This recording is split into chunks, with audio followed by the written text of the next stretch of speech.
school, and then to develop it, and then to go through about 6 different editions of it before you felt happy with it. But we've just come from Shippensburg speaking on this topic, and so I think you get the better deal of that one, because you get a little chance to refine something when you've given it once. You go through it and sort of see what you didn't need to say and things that maybe you should have emphasized. So here we go. Now it's an interesting way to look at all these things, because just make sure I get my little, there we are. It's a matter of looking at these classes in progression. These are not separate classes in the sense that they're not even necessarily related. They're all related, and it's a theme that builds. So we start in the Garden of Eden, as you might expect, and then we want to talk about the enormity of sin in class 2, which is pretty well evident from the word enormity. And then in class 3, the fact that God created good and evil. Class 4, mankind's response to it, which is another interesting subject to go through the scriptures and see that. And class 5, our inclination to evil, which is always very, I think, valuable to look into and to try to see where our inclination is and how to deal with it. And then finally, a theme that runs through the Bible of overcoming evil with good. And when you look at it this way, you see this as a theme that just runs through with such force through all of what God has revealed to us, that you couple this with God's foreknowledge of knowing what would happen, and you start to see a wisdom behind this that is magnificent, of how God sought to produce sons of light, sons that would be useful in his purpose and in his work, well beyond the little bit of time that we spend personally now. And you can see how he is preparing people, and how certain people reacted to it, and others for good and some for ill. And it helps us, I think, give guidelines to our own life to reinforce what we're struggling to do, and to maybe look a second time, maybe third time, at the things that we've got to get out of our life. Because God's trying to eradicate evil, even though he uses evil to produce good. That's our idea. Now, I want to start off with this little quotation, followed by a few verses in the same chapter, 2 Corinthians chapter 10, verses 1 and 2. Because it's a little section of Corinthians that is hard to put in place, especially when we apply it to ourselves. So it is stated there in verse 1, "Now I, Paul, myself beseech you by the meekness and gentleness of Christ, who in presence am base among you, but being absent am bold towards you. But I beseech you that I may not be bold when I am present, with that confidence wherewith I think to be bold against some, which think of us as if we walked according to the flesh." That seemed to really touch a nerve in the apostle's mind, that people were accusing him of walking in the flesh.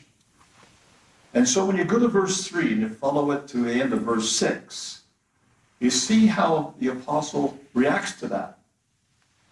And I think it's quite a magnificent set of verses, which we will not forget any of our classes. Those verses in 2 Corinthians 10, verse 3 to 6. Because what it tells you and it tells me is that whether we're old or whether we're young, whether we're male or whether we're female, whether we're just new in the truth or whether we've been in there for a long time, whether we're in good health or whether we're sick, we're all at war. And what may seem even stranger is that we may know still people who were conscientious objectors, maybe even ourselves at one time, had to stand up and say we would not go to war. We would not take up the sword against other nations or against other people, or even be in the policing of the various cities and the places that we have to deal with in this world.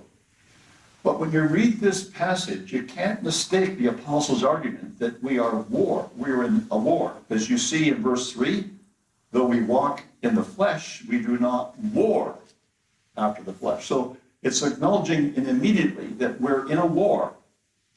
And then he goes on to say the weapons of our warfare are not carnal or fleshly, but mighty through God to the pulling down of strongholds, casting down imaginations, and every high thing that exalteth itself against the knowledge of God, bringing into captivity every thought to the obedience of Christ, and having in a readiness to revenge all disobedience when your obedience is fulfilled.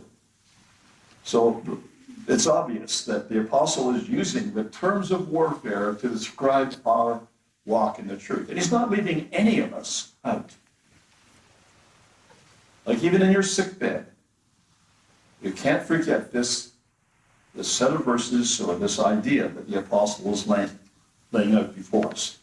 So, war in verse 3, you got warfare in verse 4, you got the structure of war and casting down and pulling down. Those are demolition terms. Every high thing that exalteth itself, so you're looking at things that you need to deal with, bringing into captivity, readiness to revenge, they're all terms of warfare. So it seems to me, and it did when I first was thinking of this, that we need to put some flesh on this. Like we really need to understand, how is it in our life that we would ever do those things? Is it just a picture we have of the Apostle Paul and what he may have been doing, or is there something in the life of every one of us where that has to be the case? So we're thinking of these terms all the time, pulling down and casting down and bringing into captivity. But you link that with what happened in the Garden of Eden, and this picture starts to become much clearer. So the tree of the knowledge of good and evil. We're told in Genesis 2 verse 9 that out of the ground made Yahweh God to grow every tree that is pleasant to the sight and good for food. The tree of life also in the midst of the garden, and the tree of the knowledge of good and evil. There can't be any doubt that God knew what he was doing when that tree was placed there.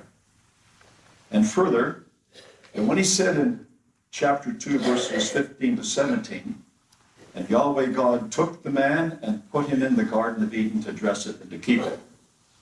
And Yahweh God commanded the man, saying, of every tree of the garden thou mayest freely eat, but of the tree of the knowledge of good and evil thou shalt not eat of it.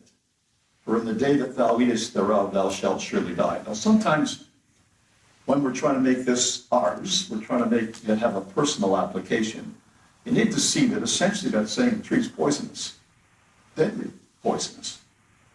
You eat that tree, expect to die. Because sometimes we look at it as, well, it's just one of the commandments that God gave, and that's, if you eat that, you're going to die for breaking the commandment. But God has made it clear to them that when you eat that tree, it will be like a poison in the sense that it will lead to death. And a deadly sin it would be for a person to partake of it. Now that Adam and Eve understood this is pretty obvious from what Eve said. So in chapter 3, verse 2, the woman said unto the serpent, we may eat of the fruit of the trees of the garden, but of the fruit of the tree which is in the midst of the garden, God has said, you shall not eat of it, neither shall you touch it, lest you die. Now the original commandment said nothing about touching, but that's Eve's understanding. Don't touch it, lest you die. But you see, that idea of touching it fits so well into the rest of the scriptures that you can't just dismiss this as Eve adding to it. Because I think if you look at the New Testament and you see a principle that we're going to be looking into, that is that you don't make provision for the flesh. If anybody was going to eat it, the first thing you'd have to do is touch it. It's getting too close to it. So you may imagine that in conversation that she would have had with the Elohim, they were telling her, don't touch it. Because touching will lead to eating. You're getting too close to it. You don't flirt with these things. You avoid them. You get away from them. And you can start to see when you look at this way back in Genesis, that the ideas that we get around how to deal with sin in all parts of the Bible really are rooted here in what happened initially. But she's in conversation with the serpent. And the serpent in verse 4 said to the woman, "You shall not surely die. For God doth know that in the day you eat thereof, then your eyes shall be opened, and you shall be as gods, knowing good and evil." Well, when you get that close to it, that you're prepared to touch it, when you're getting that close to it, you're prepared to get a second opinion. You know how that, fares in today's world when people don't accept the first, they want a second opinion. We've done it ourselves a number of times. But here, it was not a very good thing to do, because it was a second opinion when God had said what she should do initially. Can you see any application of those kinds of things in our own life? Because that's what we've always got to do, is draw this to our own life. Now, God has said something quite clearly, and we go and get a second opinion on it. If really we thought about what had happened, God had given us the instructions. Who else could compare with God to give a second opinion? And yet when we don't refer to the scriptures and we don't believe what we've heard the scriptures to say, quite often we do listen to second opinions. Well, you can see what happened. When she ate of it, as it went on to say in verse 7, the eyes of them both were opened, and they knew that they were naked. They sewed fig leaves together and made themselves aprons. And they heard the voice of Yahweh God walking in the garden in the cool of the day, and Adam and his wife hid themselves among the presence of Yahweh God amongst the trees of the garden. Oh, there was something in eating this fruit, because immediately they ate of it, things began to happen. So the eyes of them were opened, and they knew that they were naked. Now that takes a little pondering to actually, some fascinating thoughts associated with that, and what it means that their eyes were opened. It's an understanding, an awareness, a presence of mind about the fact they've been naked ever since they started. But now they have a conscience about that nakedness, and they want to cover themselves, so they make this covering out of fig leaves. And when it comes to talking about God, who gave them the commandment, they would rather just hide themselves and not have to engage in that conversation. All of this is just to tell us how sin came into the world. Now, the serpent's lie was worse than just a lie, because it was a mixture of truth and error. And however we read this and however we go through it and ponder it, I think everyone would be led to that conclusion. It's a mixture of truth and error. So in verse 2 of chapter 3, the woman said to the serpent, "We may eat of the fruit of the trees of the garden, but of the fruit of the tree which is in the midst of the garden, God has said, you shall not eat of it, neither shall you touch it, lest you die." And the serpent said unto the woman, "You shall not surely die." Second opinion. "For God doth know that in the day you eat thereof, then your eyes shall be opened, and you shall be as gods, knowing good and evil." Now surely verse 4 was a lie, because that's the way the scriptures take it up in later parts of the Bible. But not everybody perceives it to be a lie. It depends what you think surely die means.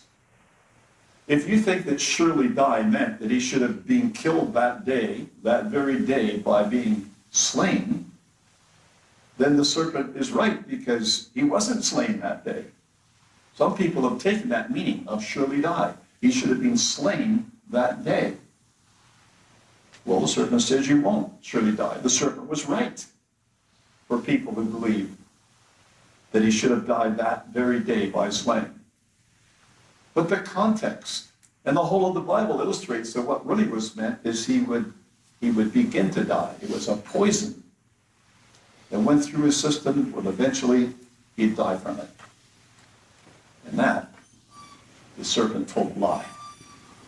The serpent didn't have the understanding. The second opinion was based on less evidence and certainly not better evidence. In verse 5, for God doth know that in the day you eat thereof, then your eyes shall be opened, and you shall be as gods, knowing good and evil, was right, because even the angels acknowledged that later on in the context of chapter 3, that the man and the woman have become like us. They know the difference, or they have some experience, at least, between good and evil. No, brothers and sisters, you don't want to forget that. Because that's the way our society is moving. In the news, in articles, in books, and things that are written, there's a mixture of truth and error. So if you're looking for the little bits of truth to give validation to the rest, you're still taken in by the lies. It's only God's word that actually can keep us from, I think, falling actually, by the media of today. And I'm sure that you have read as well as I have about the amount of false information, stories that are planted, propaganda. It's not new to have propaganda, but it is a little new in how prolific it is today. So that you pick up a news article that seems to be, how could anyone benefit by this? But yet someone has planted a story to get public opinion going down a certain direction. And many people seem to be trying to invest in destroying Christian belief. That's what we believe. You've got to be on the defensive, brothers and sisters. It's a war that we're fighting. For people who are trying to put across things that are partly right and partly wrong. Trying to get us to believe the wrong part because some of it is partly right. That just is true in so many areas. So God said to the serpent, because thou hast done this, thou art cursed above all cattle, above every beast of the field. Upon thy belly shalt thou go, and dust shalt thou eat all the days of thy life. Now, I know there are a few people that like snakes, but the majority of people repel from them. I guess it depends how deadly they are. So you might see a person with a big snake wrapped around their neck, and seemingly they feel comfortable. I would never feel comfortable with a snake around my neck, no matter what kind of a snake it was. But God seemed to have built that into the snake and to its descendants, that whatever it may have looked like before, it would be on its belly now. And dust shalt thou eat. So it's groveling in the dust all the time, right down there and slithering along. And if that makes you dislike snakes, it does that for me too. But that verse 15 in the conversation or in the judgment on the serpent is very valuable for us, because we see that again and again occurring in the scriptures, that God said, I will put enmity. Now the word enmity, at least in Canada, is not a word you hear very often. You don't hear it from the platform, you don't hear it in public very often. So we might not really feel the idea of what enmity is. It's hostility. Hostility between thee and the woman.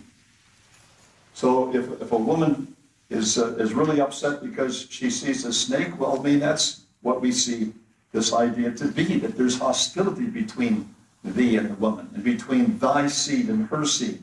How much more, in a figurative sense, to match what the Bible is really trying to address.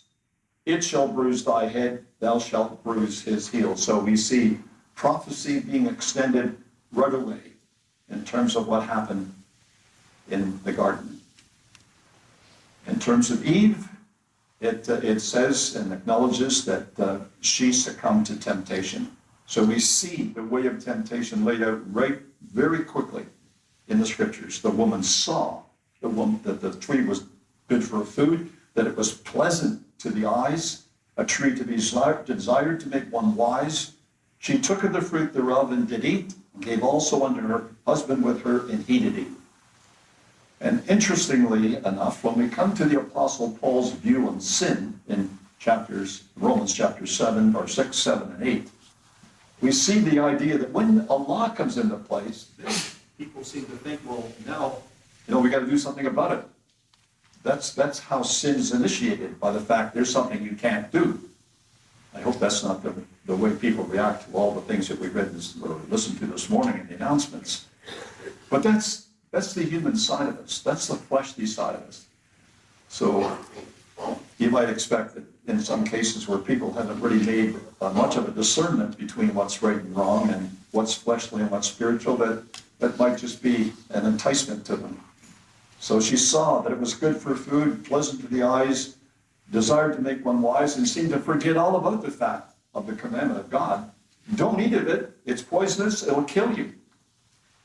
So she took the fruit thereof and did eat, gave to her husband with her, and he did eat. Now, James, as you probably already thought in your mind, because you get that right out of that record in Genesis, sees that is the problem that has gone right through all the characters of the Scripture and continues on because it's rooted right in us. James 1 verse 13, let no man say when he's tempted, I am tempted of God. God cannot be tempted with evil, neither tempteth he any man. But every man is tempted when he's drawn away of his own lust and enticed. And when lust hath conceived, it brings forth sin, and when sin is finished, it bringeth forth death. So Christadelphian is probably one of the very few denominations that really look this way at sin and at the problems that get us into sin. See it in verses 14 and 15. But there's a bigger problem behind this, and we're going to spend a fairly large part of the class just on this concept, in fact, in these 3 verses.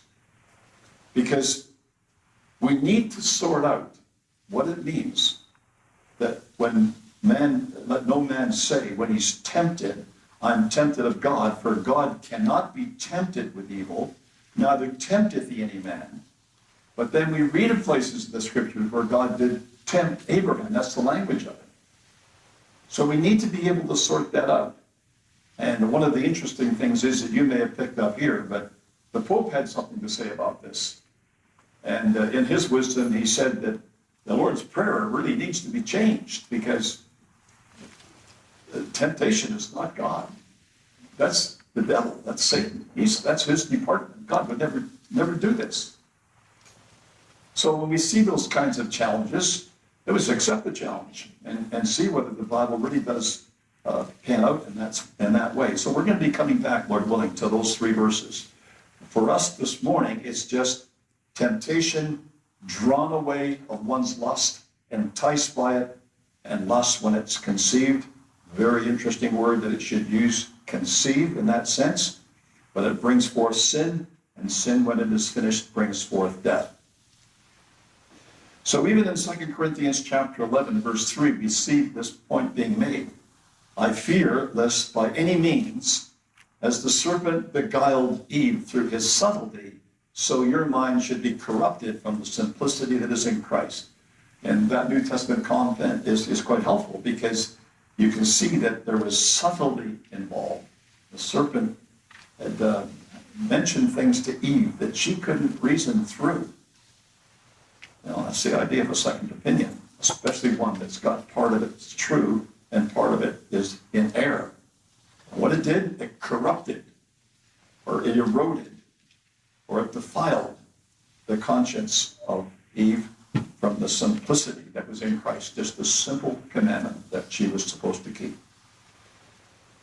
And it says in chapter 3, verse 16, that unto the woman he said, I will greatly multiply thy sorrow and thy conception. In sorrow thou shalt bring forth children, and thy desire shall be to thy husband, and he shall rule over thee. Now we have to understand this, brothers and sisters. It's not that it's just up for grabs as to what this means. It's what it says.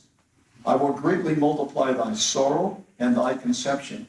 In sorrow shalt thou bring forth children, and thy desire shall be to thy husband. So there's a number of people wondering where Cain got his wife from. And I've come up with this idea that it must have been from some other living species, the hominoids or something, because they couldn't figure out how he could get his wife. Don't you realize, or I'm sure you do realize when you think about this, When he says, I will greatly multiply thy sorrow and thy conception, and a woman lived maybe as long as Adam did, 900 years. And if she was fertile with the sense of being able to conceive and have children for 300 years, can you imagine the number of children she may have had? Just 300 years. Because this was part of what God said was her judgment. And we're going to get into the class being led by a little bit of a quotation from Alpha's Israel to illustrate how this goes together. That I will greatly multiply thy sorrow and thy conception. In sorrow thou shalt bring forth children. So a little more is coming up on that. But then the Bible goes on, as the Bible always does. I mean, God has reached out to people to save them. So he says in verse 11 of 1 Timothy chapter 2, let the woman learn in silence with all subjection. I suffer not a woman to teach, nor usurp authority over the man, but to be in silence. Adam was first formed, then Eve. Adam was not deceived, but the woman being deceived was in the transgression. Notwithstanding, she shall be saved in childbearing, if they continue in faith and agape and holiness with sobriety. Now, to understand that, I'll just say a couple words, because it's coming up later on. We put a little more time into this. But I just think we believe it for what it says. She'll be saved in childbearing. So people quote to you, well, what do you do with a woman that never has any children? Well, we really don't govern things by the exception, because most women do, sometime in their life, bear children. And I think that is the sense in which that's taken up, that really their salvation would be in childbearing. And we have to see that in a context that we're still building. Unto Adam, well, he hearkened to the voice of his wife. So God says in verse 17 of chapter 3, because thou hast hearkened unto the voice of thy wife, and hast eaten of the tree of which I commanded thee, saying, thou shalt not eat of it, cursed is the ground for thy sake, in sorrow shalt thou eat of it all the days of thy life. But it's interesting to see that he says, because you've hearkened to the voice of your wife. Well, in a sense, even though there's nothing in the record to suggest that Adam was listening to the serpent, and that he was in conversation with the serpent, he certainly was with his wife, and his wife was offering him a second opinion. Partake of the fruit with me. When God had said, don't touch that fruit, don't partake of it. So he hearkened unto the voice of his wife. He did similar things to what Eve did to the serpent. But you can see that comes out in Luke chapter 14, verse 26, for instance. It says, if any man come to me and hate not his father and mother and wife and children and brethren and sisters, yea, and his own life also, he cannot be my disciple. And we would understand from a study of the word hate that it doesn't mean utterly detest. You can't really utterly detest your children, your brothers and sisters, never mind your wife, and expect that we would be in God's kingdom. But we can love them less than our God. And for people who get a second opinion, and it outranks God's opinion, then we've got it in the wrong order. And that's the point, I think, that the Lord's making here. If a man comes to me and loves his father or his mother and his wife, his children, brothers and sisters, and his own life more than me, he cannot be my disciple. That comes out perfectly in the study, to see how all that comes together around this concept of partaking of the tree of the knowledge of good and evil. And then he went on to say, well, because of this, Adam, the latter part of that verse 17, cursed is the ground for thy sake. In sorrow shalt thou eat of it all the days of thy life. And that's exactly in line with what God has done whenever sin strikes, is to illustrate to people that now you're going to be living a different life because of sin. And God's going to try to bring good out of that evil.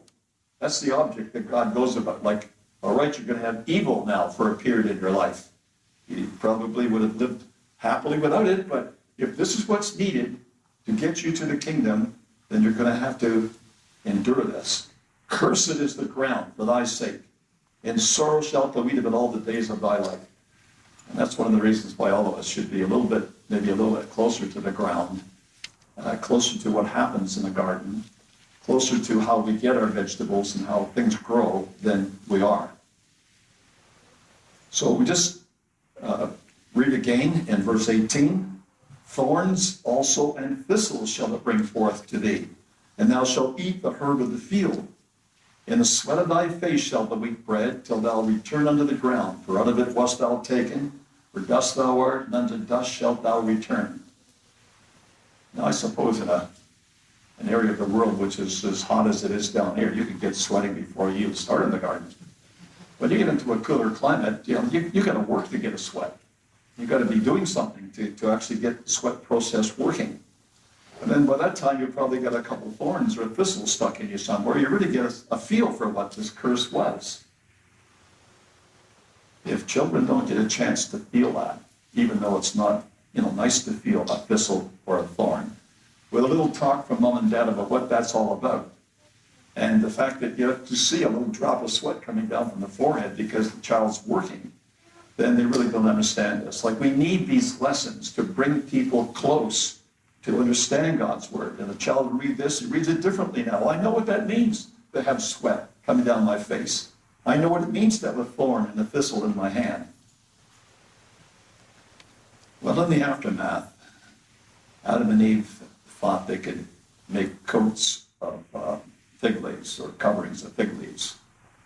And we know, certainly Christadelphians would know, in verse 21, Adam said also, or unto Adam also and to his wife did Yahweh God make coats of skins and clothe them. And it's always interesting to see the way God introduces the term. Like, he didn't say, and I had to go and kill animals and blood was shed. He just said, make coats of skins. So something had to die. He wouldn't take the skin off an animal, have the animal living.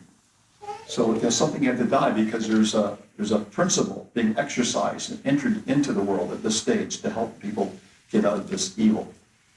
Yahweh God said, behold, the man has become as one of us, to know good and evil. And now lest he put forth his hand and take also of the tree of life and eat and live forever. Therefore Yahweh God sent him forth from the Garden of Eden to till the ground from whence he was taken. So he drove out the man, and he placed at the east of the Garden of Eden cherubims and a flaming sword, which turned every way to keep the way of the tree of life.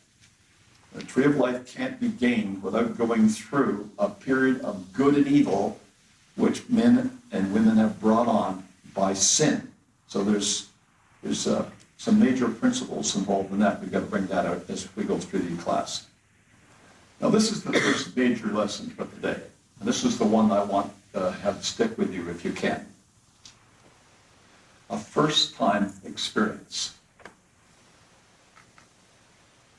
Now, there's lots of experiences that we have for the first time. Not always can we remember the very first time that we experienced something, but it goes from the first time you took your kid to a ballpark. It goes from the first experiences of marriage. It's the first time that we have experienced getting into a partnership with a person that isn't in the truth. All of these, there's all kinds of first-time experiences, but if we look at this Genesis record, we can really see what's wrong with a first-time experience. In other words, we should be careful upon engaging in exciting first-time experiences. Quite often, because we work in an occupation and someone gives us a couple tickets. Oh, these tickets are worth $100 or something each. But that's not necessarily a reason to go out and do whatever the ticket's for. To think about that. If this is a first-time experience, maybe better give the tickets to somebody else or just refuse them. Because there's a reaction to a first-time experience. Especially those that invite one to learn by trial and error. You see, if you don't really believe what God says, you're looking at a second opinion, and the person says, well, you just try it. Tell me what happens. But there's a reaction to trial and error, which could be lethal. We have to think about that. And however it may occur to us to think about that from something that someone took, and there was a lethal response to it. I remember one of my relatives, distant relative, but they left. This is going back 50 years ago. But he had a bottle of aspirins that he didn't keep away, and a child got into it because these are little pills, saw Daddy taking these. He took as many as he could, and that was the end of it. That was deadly. There are things we can't afford to do by trial and error. All human behavior leads to consequences, and we are never the same afterwards. Like, that's the problem. We can't get rid of it. If it was physical, it may just be that we have a physical problem related to it. But if it's mental, it's just that we can't get that experience out of our mind. That experience was so exciting that we find ourselves lapsing into thinking about it again and again and again. We can't erase that from our minds. That's the problem associated with a first-time experience. They really should be thought about carefully before we engage in them. Our experiences cannot be entirely forgotten, especially those that were pleasing to the tastes of the natural man, because we not only can think of it, we can maybe smell it, we can taste it, like all those memories come back as well. And so it's getting our whole body excited the more we think about it. We just have to learn how to deal with an experience like that. Or having done something once, it will be somewhat easier to have a second experience. Like you already thought about it the first time, but the second time, well, I've been through that. And if it's sinful, that's going to be a problem for us. It leads to even worse behavior. It might lead to addiction and completely change our life, so that we have to think about those things. It's interesting that others having a first-time experience may cause them to fall from divine favor. Like when you take your child to something, you think, oh, this, it's a nice experience for people. You go there and you have all this fun. But the child might think, hey, this is just wonderful. I want to go again. It's costly. But all those things, I think, stem from Eve and Adam having a first-time experience they could never get away from, never forget, and never would the curse that God put on them be relieved in their life. That's the way we find sin entering into the world. Now you think about this, because this Hebrews quotation is built upon that idea. In Hebrews 11, verse 15, it says, and truly, if they'd been mindful of that country from whence they came out, they might have had opportunity to have returned. And you think about some of the people that we bring into the truth who have had maybe 30, 40 years in the world. When they come to the truth, they got all these memories. They got all this life behind them. If they are able to think about and ponder, and in times when things don't go well in the ecclesia or it's difficult to do what God has asked, start thinking about what they had done before, it says they might have opportunity to have returned. That is really well written. That means it's just really spiritual, because what happens is we think about things, the next thing we know that now there's an opportunity that allows you to do what you've been thinking about. Before, you were just thinking about it, but now it's temptation that's arrived at your door.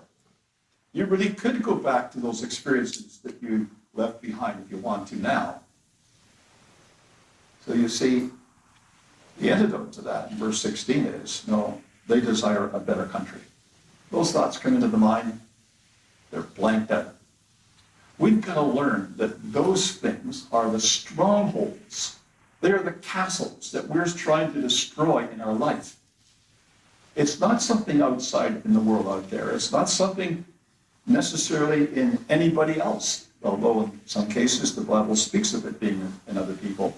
It's primarily in us, that in our own minds, we know where the weakness of our life is that we've got to combat. And we can't entirely get rid of it, because if our mind is allowed to roam, it will go right back to those things, and we can relive it. But if we relive it, we might just be going back. You just turn around and go back. The way to deal with that is to take it into captivity. See, that was the advice that we'll go back to when we see how wise that was, that when you have a problem that's a stronghold in your mind, it's the fleshly side of your mind suggesting this, you gotta take it captive and rule over it. lest it rule over you or rule over me, and we're ending up actually heading in the reverse direction. So we need to desire a better country and heavenly. Wherefore God is not ashamed to be called their God, for he hath prepared for them a city. Now I just wanted to have this one concluding slide, because this may be another verse that we really need to keep in mind.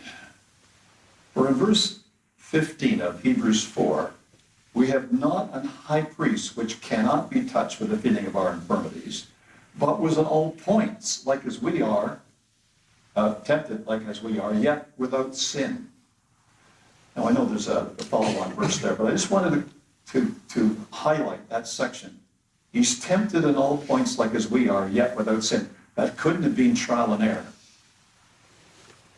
Now, we don't have time to develop that idea, but it can be developed around the idea of the scientific method, which our students learn, maybe we learned it in school, that the way you approach science is through the scientific method. You set up a hypothesis, you go through, seeing how it works out, and if it doesn't work out, then you come back and you adjust it until you go through several iterations till you either abandon it altogether or you found what you're looking for. Well, Jesus didn't learn that way. He couldn't have learned that way and be without sin. He had to engage these ideas and remove them from his mind before he ever got into them. That's a much more difficult way to deal with life. But that's how Jesus did it without sin. And how, if we are structured to think that way, how much better we are off. And if we fail in it, then of course, verse 16, we come boldly to the throne of grace that we may obtain mercy and grace to help in time of need. And we'll leave it there, Lord willing, bring it and build up again on that tomorrow.